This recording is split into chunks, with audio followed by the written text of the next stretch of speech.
The Women Unite project was started in April 2020 at the start of the COVID-19 pandemic.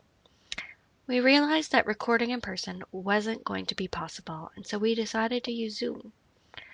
At the very start of our project, we resolved to do a test interview amongst ourselves in order to practice. The interview revealed some interesting stories about the awakening of feminist consciousness and the beginning of activism in some of the members of the Rise Up collective, and so we determined that it deserved a place with the other interviews in the project. All right, so this is our test case interview. And I want to say that today is also the 80th anniversary of Emma Goldman's death in Toronto. And our symposium in her honor was shuttered like everything else under this pandemic, but it makes it a nice day for doing this interview. So with an hour, we don't have a lot of time, so I'm not going to ask a lot about detailed biographical information, but I think it would be useful for people just to say very briefly something about when and where you were born and how you got to Toronto, whether you started out in Toronto or you got to Toronto, and from there, we'll kind of go on to some of the early moments of politicization and activism. So shall we start with you, Sue? Want to say something about yes. when and where you were born and how you got to Toronto? Yes, hello, I'm Sue, and I came from the UK in 1969. I hadn't been very political except for going to the anti-war demonstrations in London, which were pretty big at the time, and so on and so forth. But I arrived in Canada, and I thought I was actually not going to stay in Canada. My idea was that I was going to travel across the US and go down to ride a horse across the Andes. And anyway, I arrived in Montreal, and I spent about 9 months there, I guess it was. And then in May 1970, I went west. I hitchhiked west with a friend of mine, and we arrived in Vancouver in about the week of May 6th, anyway. And immediately there was just so much going on. There was this organization that I immediately got involved with called the Vancouver Liberation Front. And we decided that because the Americans had invaded Cambodia for 30 days and only 23 miles, that we should invade the United States for 30 days and only 23 miles. And so this was my first really big political event, because what we did was we stormed over the border and took the town of Blaine. And anyway, that was a kind of exciting opener. And after that, I just did a lot of anti-war work. But in the course of this, the Vancouver Liberation Front was getting very antsy about the role of the men were playing in this organization. And so we, the women that were involved, decided to have daily consciousness-raising sessions on the English Bay beach. And this was with Ellen Woodsworth, Judy Darcy, Peggy Morton, all these wonderful women. We all sat around on the beach and basically examined our roots and where we were coming from. Prior to that, I hadn't been a feminist at all. Okay, that's great. Thank you. I'm going to move on to Amy. Do you want to say something about when and where you came from and how you got here? I grew up in New York, on the Upper West Side of Manhattan. My parents were both members of the Communist Party. And I grew up in an environment with a lot of demonstrations and political meetings. I have images in my head of being on my father's shoulders in Union Square as a young child, and then going on lots of demonstrations with them, particularly as part of the anti-war movement, the large New York, but mostly largely the demonstrations in Washington, D.C. And in addition, in 1969-70, around Angela Davis and actually working with my parents on that. So both in terms of support for the Black civil rights movement as well as the anti-war movement, I was an activist from the time I was in my own right and in my own organizations from the time I was in junior high school, and formed my first organization, the Students Crusade Against War, and stole one of my sheets, my bed sheets, and made a banner for us to march in a demonstration that said Students Crusade Against War. Then in 1972, after a couple of years doing some university as a fine arts student, as well as back in New York living with my parents, I came up to Trent, to Peterborough, and started going to Trent University, and met a whole bunch of people who were activists of one sort or another, many of whom were taking sociology, were part of the enmeshed in the sociology department, of which there were many professors who were Marxists. And so, and thus ensued a lot of my sort of some of my education that helped me to break from my sort of Stalinist upbringing. And it was also there that I got involved with the beginnings, the foundation of the Peterborough Women's Center. We had an Opportunities for Youth grant one summer to set it up. And I would say that that was probably the sort of, most formal and official kind of way in which my coming to feminism was manifested at that point in time. In Peterborough, I also came out as a lesbian. So not only did I sort of, I became a Trotskyist, and I also came out as a lesbian. And I always thought it was kind of funny that my mother told me when I sort of talked to her about both of those things, she said, well, it's fine that you're, love women and are lesbian, but just don't tell your father about the Trotskyist part. So once I moved to Toronto, I got involved. My first job was at Interval House, shelter for women who were abused and who had suffered violence at the hands of their partners, the majority of them being male. And that for me was as well a real an eye-opener, and made me aware of things that I really hadn't up until that point been involved in a conscious way. Okay, great, thanks. Meg, how about you? Something about well, I was born in England, and as far as I know, I was actually conceived on VE Day. My father was a Canadian overseas with the Canadian YMCA and Army. My mother was a British working class woman who became a secretary. They got married, had me, and came to Canada in 1946 when I was an infant. And when I was about 4, I think, moved to Toronto. And I had a bit of a growing up in England, growing up in Canada, back and forth. And one of the things that was pretty formative is a bunch of stuff that happened in my teens, including both my parents' death, made me very hostile to the world we lived in. So that sort of led me into studying anthropology and being open to the left. And I went to U of T in 1965. So it was an undergrad from 1965 to 1968, I guess. And things were happening all over U of T. She and I became friends, and we would go for drives, and she would tell me the history of communism and the history of the Russian Revolution, and et cetera, which all made perfect sense to me and really fit with what I was feeling and living with. And then, so the women's movement was happening. We got involved in the Toronto Women's Liberation Movement group, all 12 of us, I think. And then I was in for 2 years living in northern Manitoba doing my PhD research, and there was a left caucus there.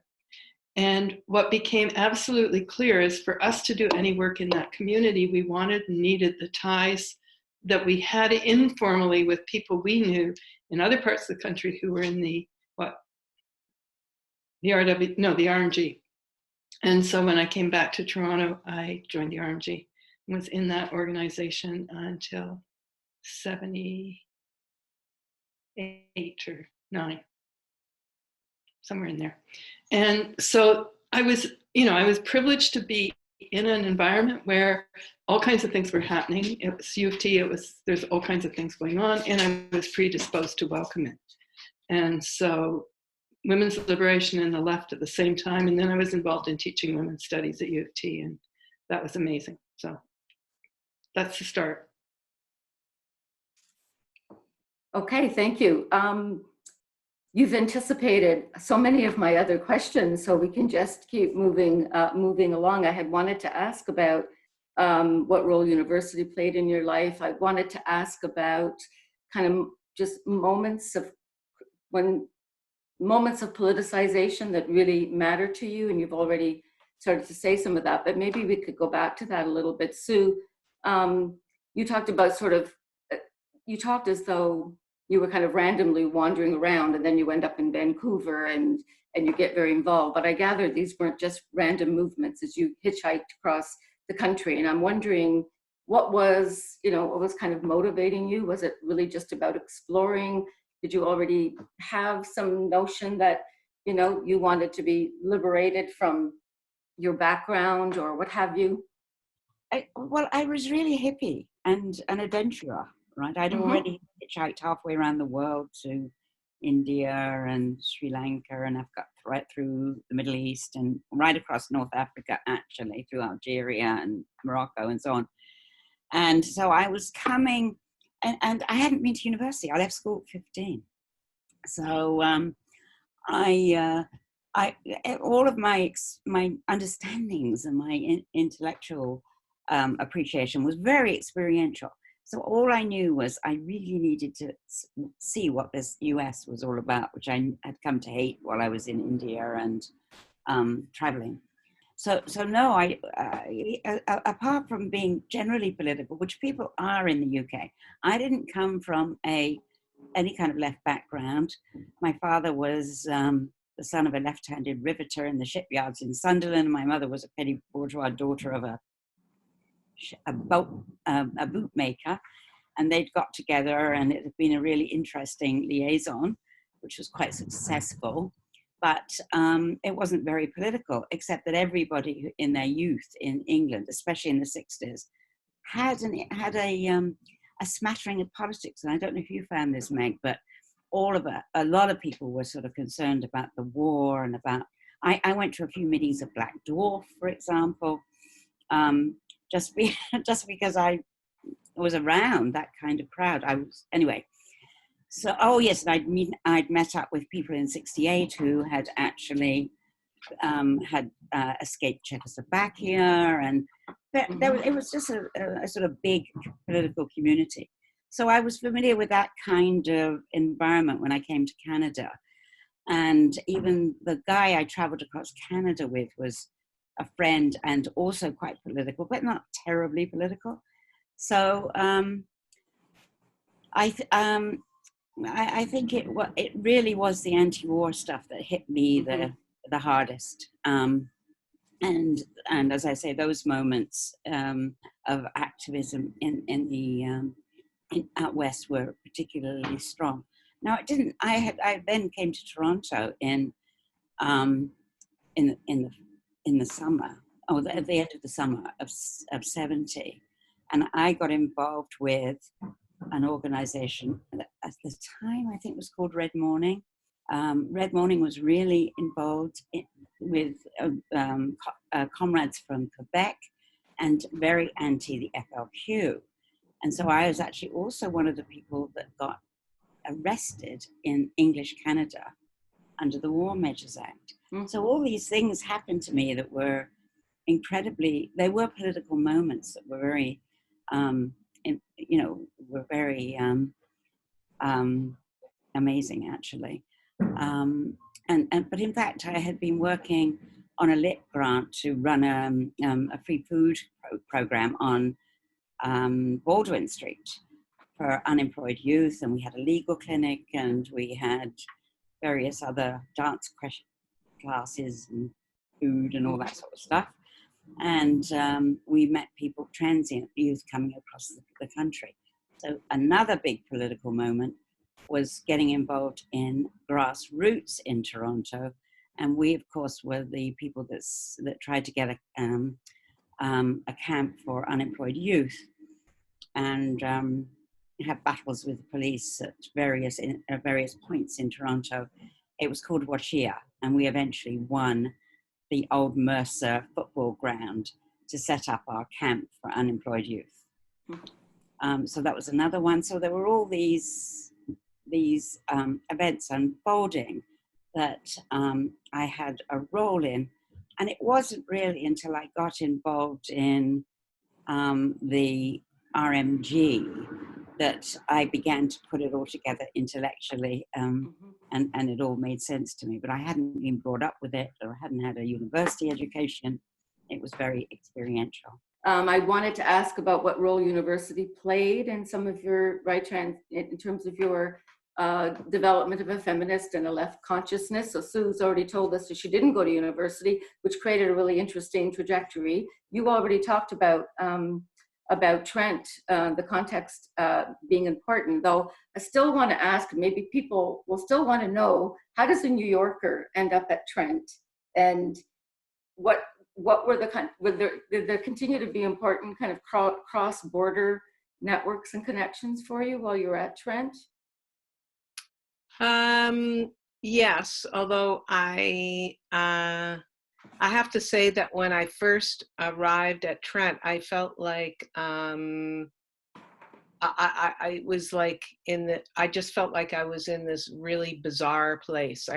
First of all, it was so white, and Right. I couldn't figure out, like, I said, where's the liquor store? And they showed me the liquor control board. I was like, I couldn't even see any of the, beer or wine or anyway, the whole Ontario thing just really freaked me out at first, coming from where I came. But all that cultural kind of stuff aside, it felt,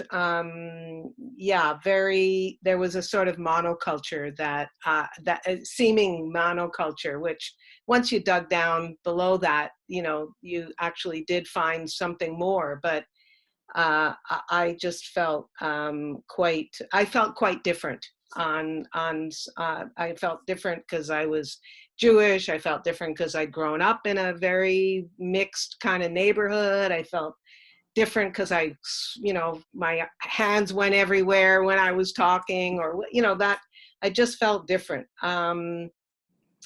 But I mean, the university was, for me, I learned a lot, and I read, I basically took like only sociology courses with those professors that I knew were Marxists or, certainly sympathetic. And then I also took a one literature course every year so that I could actually read some fiction aside from all these heavy tomes, in addition to all the heavy tomes. And but it was about community, really. I felt like there was a lot of socializing that took place, and a lot of political organizing that took place where students and professors were involved together. And we formed a study group called the Zalotny Group, which was named after a Polish cigar worker who formed a union, and his name was Zalotny. And this was a kind of it was a pre-revolutionary Marxist group. Like, we were basically we were like in training. We were like a red circle. And it was all people who were at Trent in Peterborough, and we just went through a lot of reading, mostly Trotsky, but not only. And through that, it sort of all started to come together. The summer before I went to Trent, I actually traveled to the Soviet Union. And so that was a big moment for me, which was my moment of, I think, the first time I voiced my differences with my parents around, and particularly differences with my father around his attachment to the Soviet Union, and at all costs, it always did everything right, was around the invasion of Czechoslovakia. So that's 1968. And but going to the Soviet Union in the summer of 1972 confirmed for me. I helped to organize an American Soviet Youth Conference. This was the era of détente, and so those kinds of things were being encouraged. And so we got there, and it was clear to me what some of the ways that I was already critical of the Soviet Union around the fact that trade unions weren't independent, around the role of women in Soviet society, around freedom of expression, around political, the right to political organize and dissent, and all of those things just were confirmed for me when I was there that summer. And so coming to Trent and then finding all these people who were reading Trotsky and who were, democratic socialists, for lack of a better, I'll use that as the umbrella term. And whatever their particular analysis, and people had their differences over what they called the Soviet Union and how they would analyze it. But that was also really important to me, was finding that group and finding that solidarity. And I just remember, just doing lots of reading and just sitting around at all hours, just talking. Prior to that, I had been very involved in the anti-war movement at the first university that I was part of. And I think for me, the strange thing about being at my first university in New Paltz, it was a state university of New York, and it was, partly I didn't have I didn't have as high marks as some of my friends did who went to way fancier schools, but also my parents didn't have much money, and it was a state university and they can afford it. And so I went there, and there was nobody on campus I could get to organize around Angela Davis and trying to get her freed. I put up posters all around the university. The Black Students Union was in the midst of a project of trying to build a residence that was for Black students, and trying to build the sort of accessibility of the university services to Black students and all that. And so they were not interested.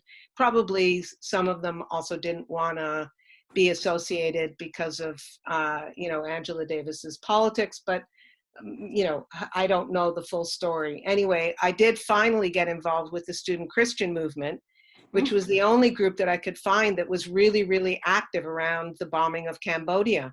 And so I actually had one of those, many of them were Quakers. That was probably one of my first moments of really consciously acknowledging that I was working with people that I really had never had any expectation that I would work with. So it was kind of like a dry run for how to build alliances with people when you have an agreement around something in particular, but you may have other things around which you're quite different, and have very different points of view. So that was an interesting example of a moment that taught me a lot.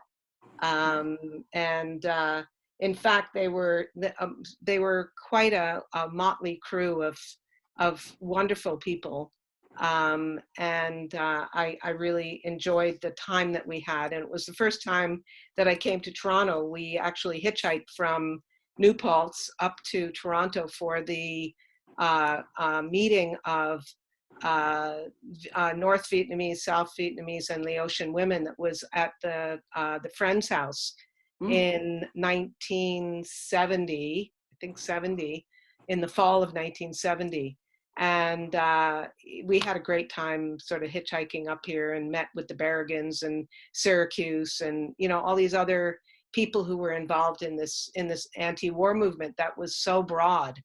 Anyway, that's, you know, those are a few things, a few of my moments. If you want to share some, you know, some particular moments, some particular events, developments, debates, or something that you might want to share across the three of you, because you've all been involved, you all were involved with far left groups. I would say that my experience in the Revolutionary Marxist group was one of extreme contrasts. On the one hand, I found the style of debate, the style of meetings to favor a particular kind of masculine way of operating that was extremely difficult and extremely alienating. And that there was a way in which many of the men in the organization dominated those debates and the different groupings within the organization. That's on the one hand. On the other hand, there were a group of very powerful, very articulate, very passionate women who were leaders in the organization and who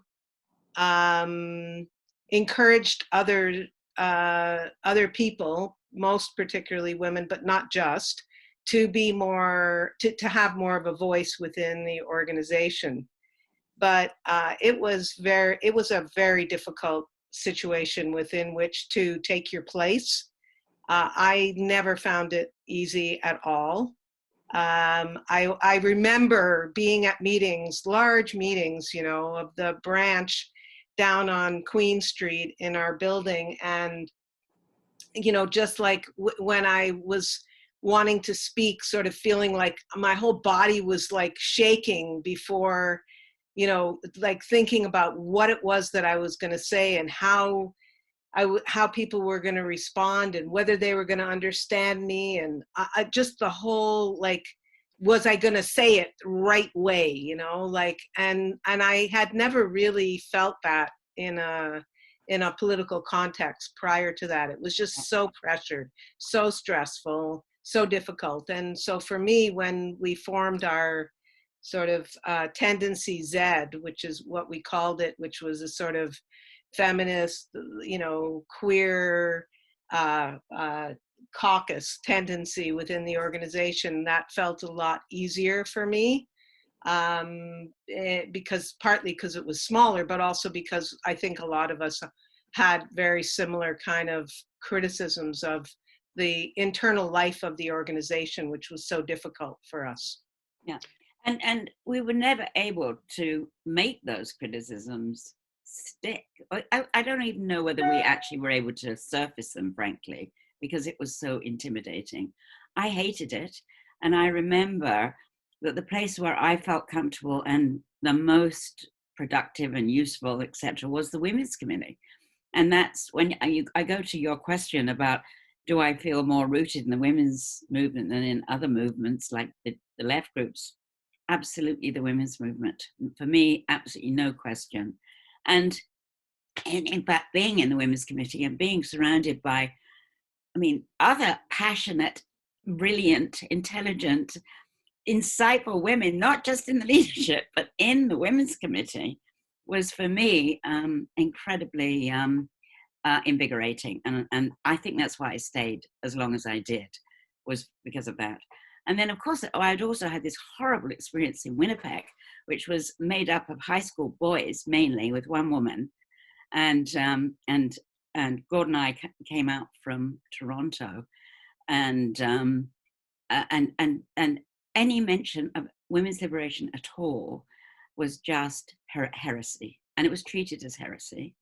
And I actually had a really interesting time meeting up with left women in Winnipeg and doing actions with them, because I couldn't relate to the branch at all, So I actually don't think I really ever enjoyed my left group experiences, even though I had a lot. I mean, I went through Black Dwarf, Vancouver Liberation, Women's Liberation, Vancouver Liberation Front, Red Morning, Rising Up Angry, Red Morning, the RMG, and Women's Liberation Movement and Women's Caucus in Toronto and in Vancouver. And So, then the RWL. And but I wasn't in the RWL very long. I mean, maybe 6 months. And I'd had it by then. I had really similar reactions, but along slightly different lines. So my impulse to join the RMG came from working in Northern Manitoba and trying to do the Left Caucus work there, and how much we needed a bigger network of information and resources and support and people to help us think things through. And so when I came back to Toronto, I did join the RMG for that reason. But it was so hostile to the people we were supposed to be mobilizing to make the revolution. I mean, there was no, it was a very alien culture. It wasn't a working class culture that was comfortable. And then the point at which I dropped out was when I was told that it was unrevolutionary to have a second kid. And, by the branch organizer, who said, it's one thing for a revolutionary to have a kid. Anybody can make one mistake, but to adopt a kid is to do it deliberately. Good grief. So that, okay, we're a revolutionary working class group organization supposed to be making the socialist world, but we can't have kids. Thanks. So but I loved the learning. I loved the sense of solidarity. I loved that I could do women's stuff and learn about what was going on in Mozambique or in South Africa or somewhere, and have a sense that I trusted the analysis that I was learning, which is something I'm desperate for now.